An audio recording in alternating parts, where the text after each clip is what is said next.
Abrimos además esta jornada con esta decisión. El gobierno del señor Kuczynski ha decidido que la presencia del presidente Maduro no es bienvenida en nuestro país en esta cumbre a realizarse en abril. ¿Qué opina usted de ello?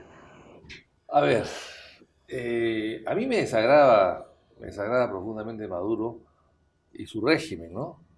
Además ha destruido la economía venezolana de una manera absurda y el país está en un completo caos. Sin embargo, estamos hablando de una reunión presidencial de América Latina, de América en realidad, donde van a venir 20 presidentes probablemente, y que es unas cumbres de las que se inició el año 67 con la cumbre de Punta del Este, que fue la primera reunión presidencial, es el primer antecedente de este tipo de cumbres americanas. Y normalmente no se ha discriminado a nadie. Cuando Vicente Fox en México, a pedido de Bush, quiso que no vaya Fidel Castro, lo llamó personalmente y trató de explicarle lo inconveniente que era asistir. Y luego al final asistió y no pasó nada. Y el que quedó mal fue Fox.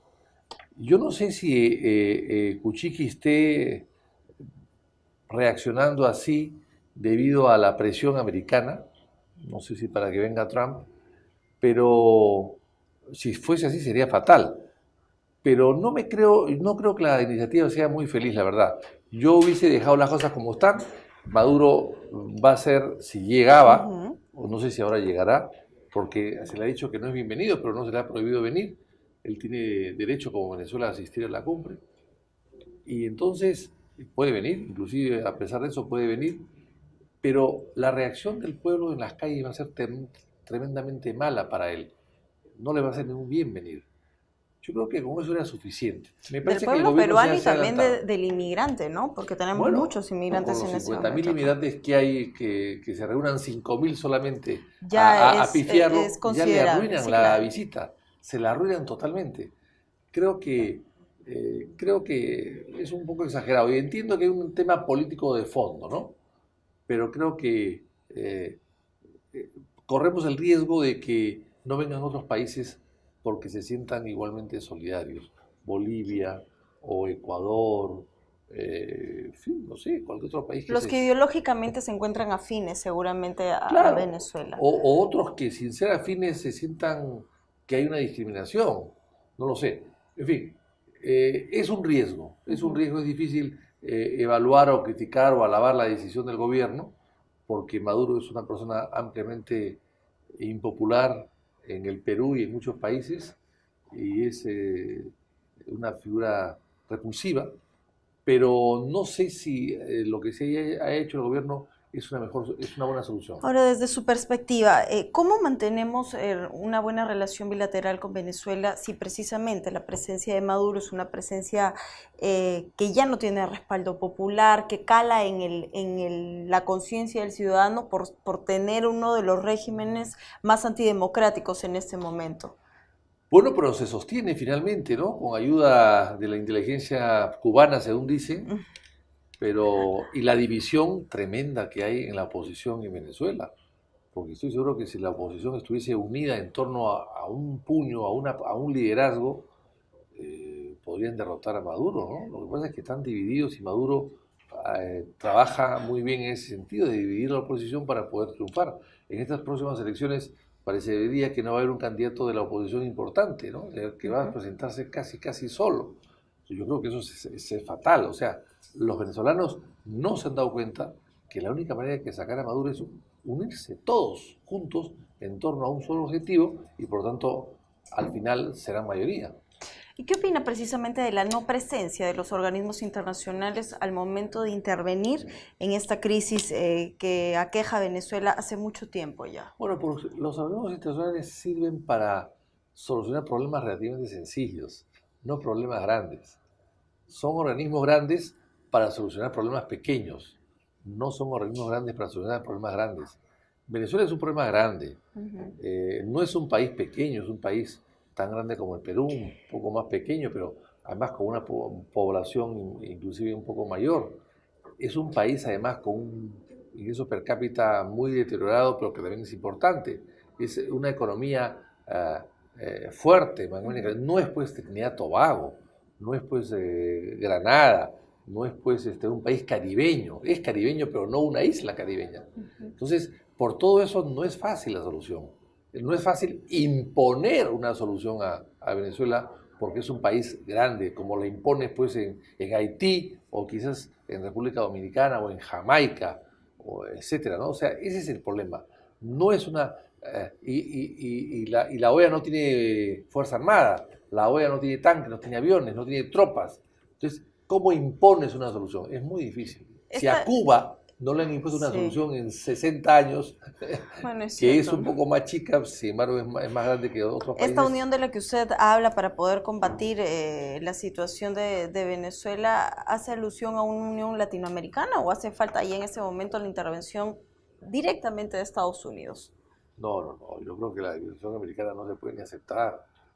No somos colonia de los Estados Unidos, no hemos pasado a ser colonia de España para volvernos colonia de Estados Unidos, eso de ninguna manera. El Perú es libre, soberano hace 200 años y lo es los otros países también de América Latina. Ayacucho selló la independencia de toda nuestra América, la independencia de Argentina, de Paraguay, de Bolivia, de Chile, de Colombia, de Ecuador, de Venezuela, de Panamá. Es decir, Ayacucho fue muy importante porque fue el sello definitivo en el Perú de una presencia extranjera que duró 300 años. No vamos a sacrificar todo eso para entregarnos con los brazos abiertos a los Estados Unidos. Eso tampoco. A propósito de entregarnos a los brazos abiertos hacia alguien, la presencia de la Corte Interamericana de Derechos Humanos en las últimas semanas está causando conmoción política. ¿Qué opina usted de este fallo que se ha dado por el tema de los magistrados? ¿Hay contradicciones verdaderamente? Se ha pedido... ¿Era una medida provisional? ¿Usted cree que es anticonstitucional, que está tratando de interferir en la soberanía de nuestro país, que les quita representatividad a ustedes como tal? A ver. ¿Acatamos o no acatamos el fallo? La pregunta es una pregunta, en realidad hay 20 preguntas en una sola, ¿no? Sí. A ver, vamos a ver por dónde empezamos. En primer lugar, yo creo que la Corte es importante, lo ha sido más importante antes que ahora. Fue creado para defender los derechos de las personas, los derechos humanos, en los años 60, básicamente por la ola de dictaduras militares que había en aquella época, y por tanto fue importante. Hoy día no hay dictaduras, salvo la de Venezuela, que es una dictadura muy diferente, ¿no? Muy inédita, digamos, ¿no? Pero el resto de países son países que se manejan dentro de democracias, que tienen sus congresos totalmente libres e independientes de su poder ejecutivo. Y entonces la configuración de la Corte es un poco rara y extraña. Hay intereses políticos de estados para nombrar, y así han sido nombrados algunos miembros inclusive del Perú en esa Corte, por influencias políticas o por padrinazgos, y porque tiene que la Corte tener siempre de todas las nacionalidades. Pero últimamente ha cometido muchos errores. A pesar de que ha hecho muchos servicios a nuestros países, finalmente ha cometido muchos errores, y como no hay mucha labor que hacer en el tema de derechos humanos o de dictaduras, porque ya no las existe, entonces están invadiendo otros campos que no le corresponden, por lo menos para los cuales no fueron creados. Y ahora se mete también en el campo político. Lo que han hecho ahora es una cosa rara y extraña, porque primero que en base a un caso muy antiguo, lo han derivado, lo han extendido a los magistrados, sin darse cuenta que la Constitución peruana tiene un mecanismo de acusación constitucional que es muy antiguo y que se ejerce siempre. Hay 150, 180 acusaciones constantemente todo el año en esa convicción, y se resuelven, y nadie se queja, Ahora ha habido una acusación de marinos contra unos miembros del Tribunal Constitucional porque han cambiado un voto, han interpretado un voto, lo cual también es raro, ilegal, absurdo, jalado de los pelos, y luego han emitido una sentencia, y luego han sido denunciados, pero se han defendido, y este pronunciamiento ha sido en primera instancia. en primera instancia, porque hay 3 años, también hay debido proceso en el Congreso, y solamente 9 parlamentarios han votado, de 130. Después votarán 30 en la comisión permanente y luego los 100 restantes en la comisión, en el pleno. El pleno es lo definitivo, no ha llegado al pleno, falta todavía mucho por llegar. Y entonces ahora deciden, jalado de los cabellos, de manera forzada, sin haber recurrido los propios, sin haber sido notificado el Congreso no ha ido y no se ha defendido, ha sido notificado para que se pare un proceso, se archive un proceso con una medida provisional en un tema donde no es parte del Congreso. Ahora, sí es provisional porque se archiva, no hay una contradicción. Bueno, sí, hay una contradicción, por supuesto que sí, hay muchas contradicciones. Pero volviendo al caso de la Constitución peruana, el artículo 205 de la Constitución peruana, que habla de garantías constitucionales, dice que para recurrir a ese tribunal, pueden hacerlo, cualquier persona puede hacerlo, tiene que estar agotada la vía interna. Pues bien, aquí no se ha agotado la vía interna. O sea, ¿cómo es posible que 4 magistrados que conocen de la Constitución vayan a un tribunal internacional cuando la vía interna no está terminada y ellos lo saben? Y cómo el tribunal internacional, sin tomar en cuenta, da una resolución, algo que nadie entiende, por un lado. Y por otro lado, imaginemos, primero, que la acusación constitucional es legal, es constitucional, que el trámite no ha terminado, que puede archivarse más adelante, y que finalmente el parlamentario no tiene mandato imperativo. O sea, el parlamentario no puede, tú, parlamentaria, no puedes recibir órdenes de nadie para votar a favor o en contra de nada. Esa es una garantía y un derecho. Y sucede en el Perú y en muchas partes del mundo. Entonces, cuando vaya esto al Pleno, por ejemplo, si va al Pleno, en el Pleno el presidente lo somete a debate, la acusación, digamos, a favor o en contra, pero la somete a debate. De los 130, la Corte de San José va a decirle, señores, ustedes tienen que archivarlo, o sea, va a ordenar a los parlamentarios que voten por un archivo, le va a ordenar desde fuera. Oiga, yo recuerdo que, salvo en la época del Partido Aprista, cuando tenía una cédula parlamentaria importante en el Congreso, desde Vía al Mercedes, Víctor Raúl decía, voten a favor, voten en contra. Pero eso ya no existe. Eso ya no existe. O sea, no tienen mandato imperativo. Es la garantía que tiene. O sea, 20 o 15 millones de peruanos eligen un Congreso malo, bueno, en fin, no interesa. Y que esos señores que se deben a sus electores van a aceptar, no, porque 5 jueces internacionales, extranjeros, les dicen, oigan, usted archive ese caso, ¿van a aceptar esa orden y van a archivarlo? Puede que sí, puede que no. ¿No entonces, está usted a favor de poder acatar este fallo? Entonces, ¿cómo se puede aplicar eso?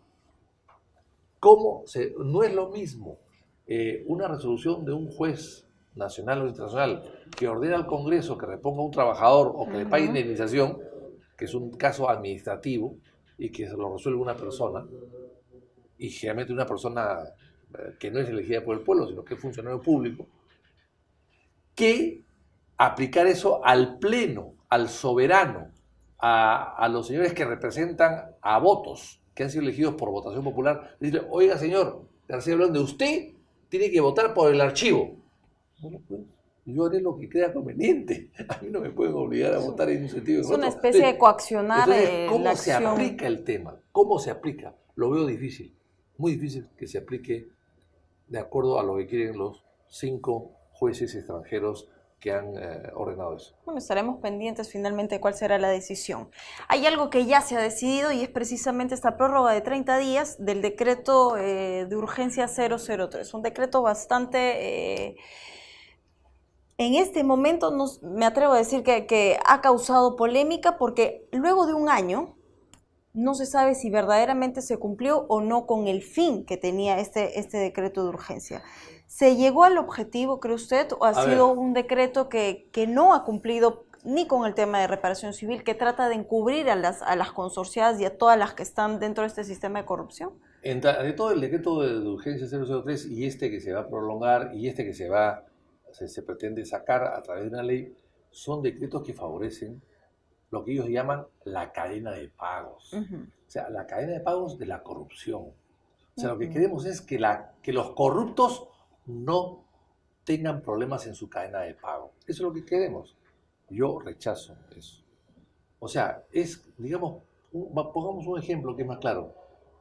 Te roban tu automóvil, un delincuente que puede ser un miembro de los injertos del Fondo Oquendo. Y entonces tú descubres al delincuente, descubres al ladrón y le dices, no me devuelvas el auto. Quédate con el auto, haz taxi y la plata que ganes me das a mí un 10%. Claro. Y con eso vas pagando el auto. No, eso es inaceptable. Eso es inaceptable. Lo robado es robado. Por supuesto. Lo robado se devuelve. Entonces, lo robado hay que devolverlo. Y que las empresas se queden con lo que no han robado. Pero el caso de Olmos es un robo. Chaimochic es un robo. Chaya es un robo. El tren eléctrico fue un robo. La Irsa Sur es un robo. Los peajes que todos los días sufrimos en Lima, son un robo. O sea, quédate con el robo y más bien págame. No. Eso es inaceptable. Es un tema de moral pública, de ética pública, que yo no acepto. La ministra Cooper ha señalado que este decreto pretendía, además, tratar incisivamente el tema de la colaboración eficaz. A su parecer, ¿cree que se condiciona la declaración en ese momento de uno de los hombres más importantes, Jorge Barata, con el tema de la reparación civil? No, yo creo que hay que fomentar la colaboración eficaz, en eso estoy de acuerdo, pero nada tiene que ver con el tema de cadena de pagos. Son dos cosas diferentes. Por tanto, hagamos también diferentes normas y leyes. Por ejemplo, insisto, la colaboración puede tener un capítulo o una ley específica de colaboración para que ellos puedan acogerse y colaborar. Necesitamos colaborar, por supuesto que colaboren con nosotros, por supuesto que sí, pero insisto, si en el peaje hay un robo y nos roban todos los días un sol 50 de más en el peaje para entregarle ese peaje a Odebrecht que lo va a administrar durante 40 años o 30 años, y vamos a seguir permitiendo eso.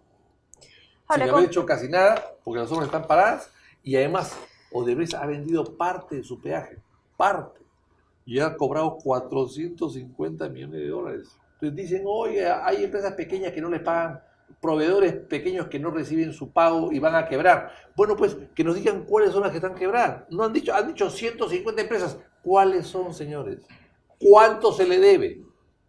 Y ellos mismos dicen, no, se debe como 80 millones de soles. 80 millones de soles son 25 millones de dólares. Pero han cobrado 450. ¿Dónde está la plata? Ahora, congresista, hay algo eso es inaceptable. Hay algo que quiero compartir con usted y es precisamente en declaraciones de la señora Jenny Vilcatoma, que es esta contradicción de cómo se puede fijar una reparación civil con montos tan irrisorios y tomando a colación que solo se han generado 25 millones de utilidades y que además no se le deben de pagar a los proveedores. Por eso, pues, acabo de decirle, este decreto vigente, el 003, lo que ha hecho es recaudar 25 millones de soles, que son menos de 10 millones de dólares. Ahora, ¿existen estos 25 millones de soles? Eso es lo que dicen, eso es el informe que hemos recibido, que están retenidos 25 millones de soles. Hay que creerles, ¿no? Yo no he oído, los he contado, pero hay que creerles, ¿no? Pero en todo caso es una ridiculez, insisto. ¿Cuánto recauda el peaje? Uno de los peajes, 150 millones de dólares anuales. Y han solamente en todos los negocios recaudado 25 millones de soles, que son 8 millones de dólares. No, pues, se están tirando la plata, se están llevando la plata. Entonces, a esos señores que se tiran la plata, les voy a dar yo más facilidades para que no se rompa la cadena de pagos. No, la cadena de pagos de la corrupción. No, estos señores son no los injertos del Fondo Oquendo, son los injertos de Odebrecht. ¿Cómo le cambiamos la proyección entonces a este decreto de urgencia tan cuestionado con la intervención? La intervención judicial. Es decir, las empresas deben ser intervenidas para asegurar esa cadena de pagos, para asegurar los trabajos que están haciendo, las obras que están haciendo y los puestos de trabajo que podrían peligrar. Para eso se intervienen las empresas. Se ha intervenido el Club Alianza Lima, Se intervino en el club, la U. O sea, tú puedes intervenir en un club de fútbol y no puedes intervenir en una hidroeléctrica cuando el Estado maneja hidroeléctricas y las ha manejado siempre. Cuando el Estado las ha construido, el Mantaro. Entonces, eso es inaceptable, señor. Eso es inaceptable. Lo único que busca ese decreto, lo único que busca es ayudar a los injertos de Odebrecht. Se han añadido medidas cautelares para este tipo de empresas, precisamente. Además, otra cosa, perdón. Han embargado la SUNAT. No nos dicen cuánto ha embargado la SUNAT. ¿Cuánto? Pues una cosa elemental, señores. La SUNAT ha embargado 1.000 millones, 2.000, 3.000. ¿Cuánto ha embargado? Porque al día siguiente el embargo se levanta y le van a devolver la plata. Entonces, eso es inaceptable. Ahora, en esta cadena de tratar de ubicar a quienes forman parte de la corrupción, ¿cómo distinguimos al más grande del pequeño? ¿Están bien estas medidas cautelares que se han añadido para las empresas condenadas, a las socias, a las que están bajo investigación? Bueno, ahí hay una diferencia. Primero, dice condenadas. Esto se aplica a las condenadas. O las que han confesado. No hay ninguna condenada. Entonces, ¿cómo lo aplicas? No hay ninguna condenada. Luego dices, a las que han confesado, una sola confesada. Una sola confesado, sí. Entonces, partes mal, partes muy mal. Y ahora, estas empresas bajo investigación que se puedan allanar voluntariamente. ¿Hay verdaderamente voluntad de formar parte de las investigaciones? Ojalá, por eso digo. Porque parece contradictorio, no llega una orden de allanamiento clara a ninguna de estas empresas consorciadas, ha pasado mucho tiempo. Hace poco se allanó los locales de Cuntruguasi, esta empresa en Chinchero, en Cusco, se allanó y ¿qué pasó? Se descubrió que no tenían plata, se descubrió que había figuras ficticias, pagos ficticios. Bueno, una cosa pequeña, Chinchero, que no necesariamente está en Lavajato, pero en fin, algo tiene que ver colateralmente, digamos, pero no está directamente vinculada a Lavajato. Y dime, si esa empresa hace eso, ¿qué harán las otras? Si durante 10 o 15 años la SUNAT no se dio cuenta que había trafas en estas empresas, porque ocultaban información, porque fraguaban documentos. Ahora el Estado desde fuera, ¿cómo se da cuenta que la plata entra y se la llevan afuera, o se la llevan aquí, o se la llevan allá? Ahora, congresista, tratando de implementar decretos y normas que puedan de una u otra manera controlar la crisis de corrupción que se está viviendo, hay una postura precisamente del estudio Caro que quiero comentar con usted y que me dé su punto de vista. Frente a esta propuesta legislativa, imponer a las empresas contribuir a este fideicomiso es una medida de cuestionable constitucionalidad. Bueno, no sé si ese estudio de abogados que usted menciona es abogado nuevo de Odebrecht. Porque hay 44 estudios de abogados, 44, que han trabajado con Odebrecht y que han asesorado a Odebrecht y a las consorciadas. 44. Esta no forma parte, ha dado una opinión precisamente frente al... Yo no quiero poner en duda, evidentemente, a la persona que dice eso, pero yo le puedo decir que hay muchos abogados que tienen mucha responsabilidad en todo lo que está pasando, porque le han dado el engaste jurídico a la corrupción. Han sido los que han vestido la corrupción con ternos bonitos. Yo le comento esto porque hay la sensación de que, pese a que somos un Estado constitucional, encontramos un freno en la propia Constitución. Bueno, pero es que hay que tener mucho cuidado también, porque lamentablemente en el Perú hay abogados o economistas que escriben y que opinan y no dicen nunca para quién trabajan, a quién asesoran, sobre quiénes son sus empresas consultoras. No lo dicen. Y eso está mal. Cuando un abogado opina, Juan Pérez opina a favor de Odebrecht, bueno, o opina dando una opinión que pueda favorecer a Odebrecht, debe decir si ha sido o no, o es o no consultor de Odebrecht. Eso es lo menos que puede ser. En el Perú, lamentablemente, abogados y economistas constantemente escriben y opinan en todos los medios de comunicación y no dicen para quién trabajan. Y eso está mal. No digo que no puedan opinar, pueden opinar, pero que digan, yo opino porque soy fulano de tal, porque trabajo con Odebrecht, soy abogado de Odebrecht, me parece muy bien. Soy abogado de Andrade Gutiérrez, me parece muy bien. Pero lo que no pueden hacer es salir a opinar ocultando para quién trabaja. Eso no se puede hacer. En todo caso, la constitucionalidad de nuestro país se ve afectado por decretos que no tienen mayor protección para tratar el tema corrupción. Bueno, me parece está el Tribunal Constitucional, ¿no? Para eso está el Tribunal Constitucional. Claro que sí, yo creo que sí, pueden haber decretos que puedan atentar contra la Constitución, yo creo que sí. No creo que todos, pueden haber algunos, pero si son así, el intérprete de la Constitución, evidentemente, y el que resguarda los alcances de la Constitución es el Tribunal Constitucional, para eso está, para eso está. Bueno, hay 30 días más para poder tratar el tema, estaremos pendientes y hay algo que no quiero que se me escape y cambiando rotundamente de tema, porque en el país no solo urge limpiarle la cara al mismo con el tema de corrupción. Cada día que pasa hay una víctima más de violencia en este país y el ciudadano a pie tiene la sensación de que en el Perú tiene que ocurrir una desgracia para poder tratar los temas de fondo. Hemos estado ante la terrible muerte de esta niña de 11 años y que se pone al debate si se debe implementar o no la pena de muerte, si se debe salir o no de la corte para tomar medidas más drásticas. Pero al momento de poder debatir esto en una comisión hay ausencia precisamente de quienes la conforman. Bueno, para terminar un poquito, se quedó una idea anterior. Yo quiero rescatar no a los abogados que hablan bien de sus clientes sin mencionarlo o que defienden a sus clientes sin mencionarlo. Yo quiero hablar acá de Samuel Abad, que hace poco le escuché una entrevista con la cual yo discrepo totalmente, pero él fue la primera vez que yo escucho que dijo, señor, yo soy abogado del magistrado Miranda. Perfecto, eso es lo que tiene que decir un abogado. Yo defiendo, estos son mis principios y yo creo que esto está mal o está bien, pero soy abogado del señor Miranda. Me parece muy correcto, muy correcto. Pero hay otros abogados que salen a defender o atacar a fulano y sutano y son abogados de esos señores y no lo dicen. Ahora, volviendo al tema de la pena de muerte, yo creo que la pena de muerte que estuvo vigente en el Perú hasta el año 79 se aplicó muy pocas veces. Y nunca, y si comparamos las estadísticas de aquella época con las de ahora, la pena de muerte no ha convencido a delincuentes a que dejen de serlo, ¿no? A que no es disuasiva en todo caso. No es disuasiva, eso es lo que está demostrado en el mundo entero.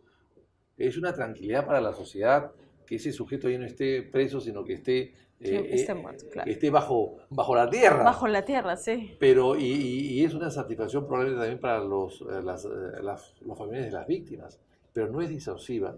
Y lamentablemente yo también quisiera aplicarla. Yo estuve de acuerdo con la aplicación de la pena de muerte en la Monstruo de Armendáriz, por ejemplo, y creo que fue justa y correcta. Pero lamentablemente la sociedad peruana en su momento cambió las cosas, aceptó fueros internacionales, y por lo tanto cambiar eso hoy día es sumamente complicado. La salud mental es una necesidad en nuestro país. Hablando en cifras, han sido 917,000 las personas que han sido atendidas en centros de salud por este tipo de problemas. 31% adultos, 18% adolescentes. Si esto en cifras es una realidad y es una problemática además, ¿por qué en los centros penitenciarios cada 600 reos hay un psicólogo? Mire, la salud mental en el Perú está muy mal atendida, ¿no? ¿Cuántos manicomios hay en el Perú, por ejemplo? Muy pocos manicomios. ¿Cuál es el manicomio más importante en el Perú que fue donado, además? Donado por un mecenas, Larco Herrera. Abandonado. No solamente abandonado, sino que la Beneficencia de Lima, que es propietaria del local, hace algunos años atrás, vendió partes de sus locales, parte de sus terrenos, hizo una pequeña urbanización. Por suerte no ha hecho todo igual con el resto. Y al frente está el puricultorio donde también la Beneficencia quiere venderlo y lo alquila. O sea, está en muy malas manos la infancia huérfana y la salud mental, que están frente a frente en la avenida Pérez San Aníbal, en la avenida del Ejército, frente a frente, los dos locales, totalmente abandonados. O sea, esa es la mejor muestra que en el Perú no nos preocupamos de esas necesidades que son sumamente importantes y que son la causa, muchas veces, de este tipo de delitos que aparecen, violaciones, que son producto a veces de la droga, de la poca educación familiar y sobre todo la salud mental, que está totalmente descuidada en el Perú. Ahora, congresista, esta campaña que muchos emprenden de indignación, de preocupación y de tratar de integrar a través de proyectos legislativos el tema de la violencia para poder frenarla, ¿forma parte verdaderamente de una preocupación real o forma parte de una politiquería? Se lo digo porque el día de ayer se tuvo la posibilidad de poder conversar un poco, precisamente a través de una comisión, el tema, y no hubo quórum. Ya. Y eso significa que no hay verdaderamente pues una preocupación real, que no hay interés de por medio, que la atención va a seguir centrada en temas más políticos que en verdaderas necesidades en el país. Yo no soy parte de esa comisión, de tal manera que no tenía por qué asistir, ni me enteré que iba a funcionar. Yo ayer he estado todo el día en Lavajato, pero en Lavajato hacemos una excepción, porque en febrero está recesado el Congreso, está recesado. Y eso no es de ahora, sino los recesos de febrero en el Congreso son recesos constitucionales. Y por lo tanto, esa elección de los propios señores, de los 130, 100 viven fuera de Lima. 100 viven fuera de Lima. Son provincianos. Así que está en la decisión de la comisión o del presidente de la comisión, convocarlos o no, y venir o no. Ahora, me parece mal que no asistan en un tema muy importante, pero también hay que comprender que están en recesión, que además discutir el tema hoy día o dentro de 15 días, la situación no va a cambiar, no va a empeorar.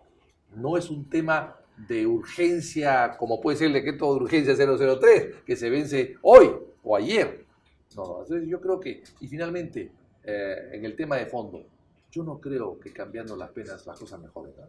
Personalmente. En el Perú sobran las leyes, no se cumplen. Pero las leyes bien dadas, bueno, ese porque es el problema. verdaderamente sobran leyes, en efecto, pero... ¿Por qué sobran leyes? Porque muchas de ellas no están bien dadas, precisamente. Y lo que hay que hacer acá no es elevar las penas, ¿no? La gente cree el facilismo, ¿no? La demagogia barata. No, subo penas y evito el delito. No, señor, se suben penas y no se evita el delito. ¿Cuál es la estrategia entonces para poder frenar todo el...? La pena de los violadores ha subido desde 15 años o de 8 años que era antes a 15. Ahora hay hasta cadena perpetua. ¿Han bajado? No han bajado. No han bajado. Yo no digo que esté mal. Yo no haría que la pena se reza al inicio, a los 8 años o a los 15 años. No, yo no cambiaría eso, lo dejaría como está. Pero lo que quiero decir con esto es que las penas altas, por más altas que sean, y por mucho que las elevemos, no van a disminuir el delito. Hay otras causas también. Y finalmente, lo cual es importante, hay una incoherencia en el Código Penal. Lo dicen los penalistas. Porque cada vez que hay este problema, se reúne el Congreso, la opinión pública mueve la campana y el Congreso eleva la pena. Hoy día hay penas absurdas, que hay penas más drásticas para el robo de una cartera. Sí, no hay una ponderación de los ilícitos penales. Entonces, lo que hay que hacer acá es una comisión técnica, jurídico-penal, que pueda revisar todo el conjunto, el andamiaje de las normas penales para hacer un código coherente. Porque con estos parches que han habido en los últimos tiempos, lo que ha hecho es que se ha desordenado y hoy día hay proporcionalmente penas más altas que otras y eso atenta contra la técnica y contra la justicia. Entonces usted sí es de la idea de poder modificar la Constitución y el Código. Sí, todo es modificable. El código, empecemos por el código. El código yo creo que es fundamental que sea un código coherente, porque insisto que un penalista hay que invitarlo acá para que pueda explicar. Pero yo el otro día hablé con el doctor Moretti y me estuvo explicando unas cosas que tienen mucho sentido. De tal manera que yo creo que hay que hacer una revisión del Código Penal para que las penas sean todas coherentes, porque se ha ido cambiando por puchos y ha perdido coherencia.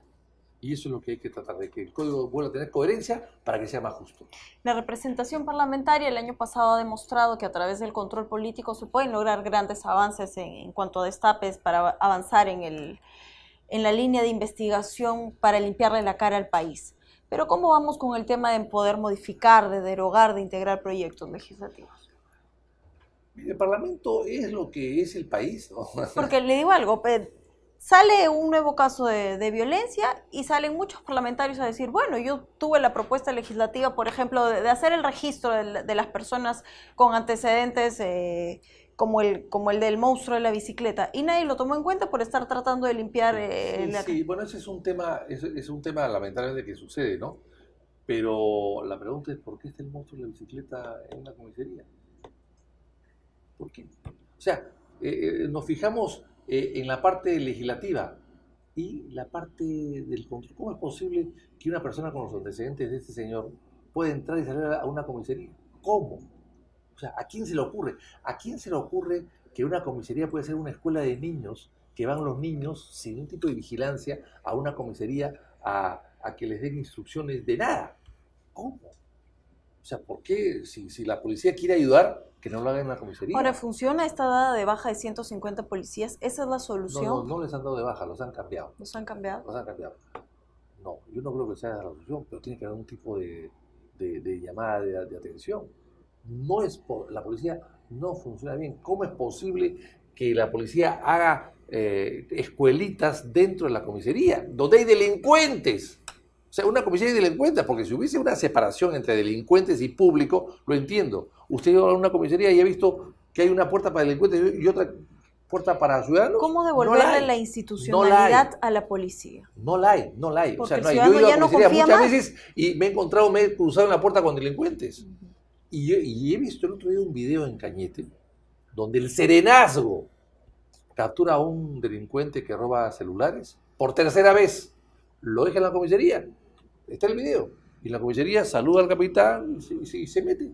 Se mete. O sea, entonces hay que hacer una reforma total. O sea, no echemos la culpa a lo más fácil, a lo más débil. Aquí el tema es la policía, la fiscalía, el Poder Judicial, el Congreso, los funcionarios públicos, los alcaldes, los regidores, los gobernadores. O sea, el tema es mucho más grave. Y le voy a contar una cosa.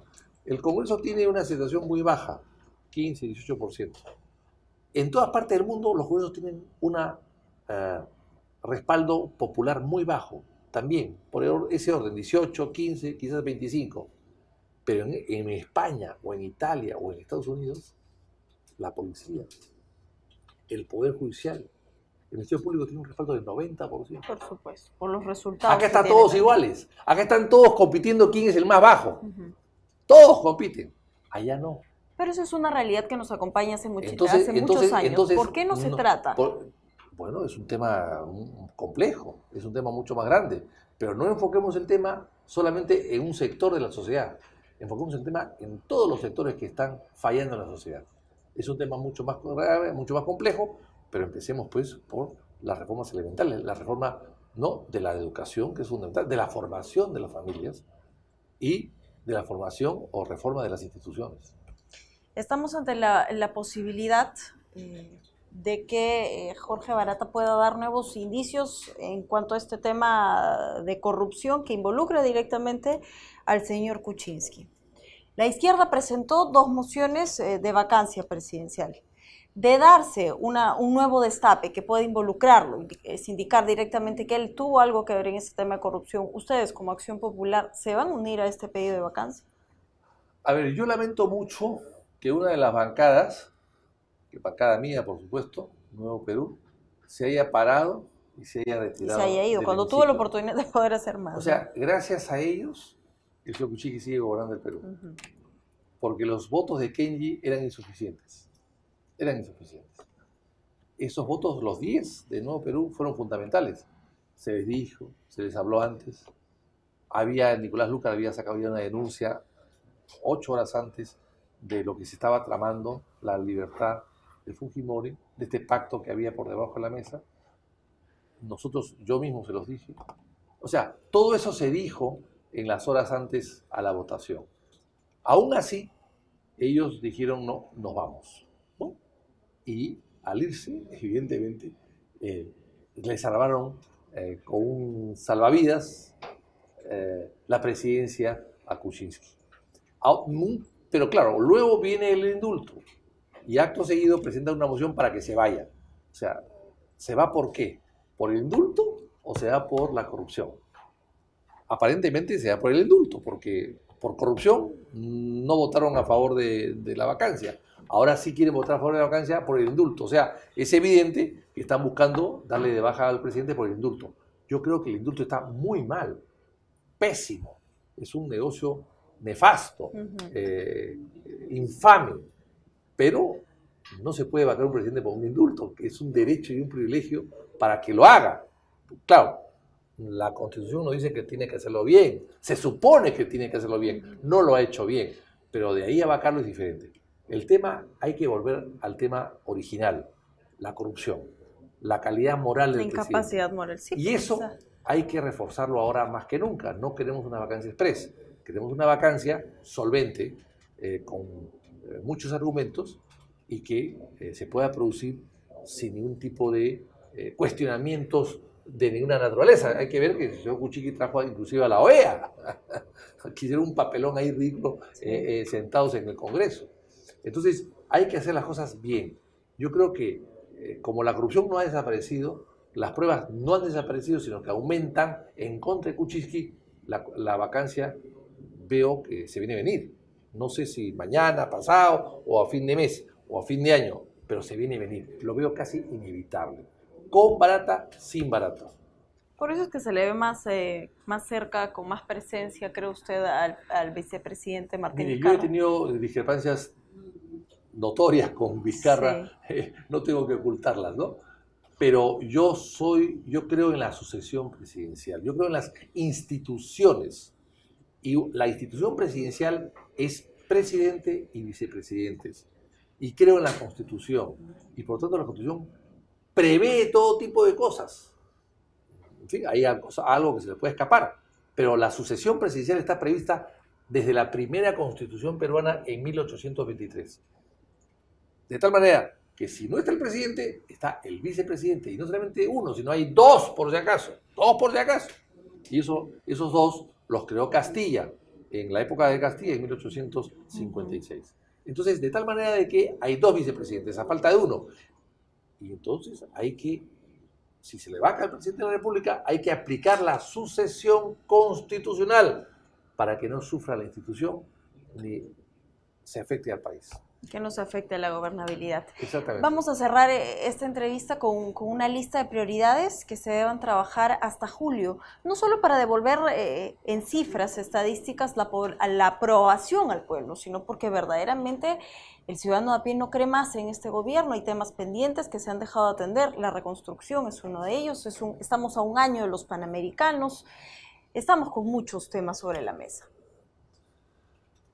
Muchos temas sobre la mesa, demasiados. Sí, mucho que hacer. Mucho que hacer. No, yo creo que hay que tratar de...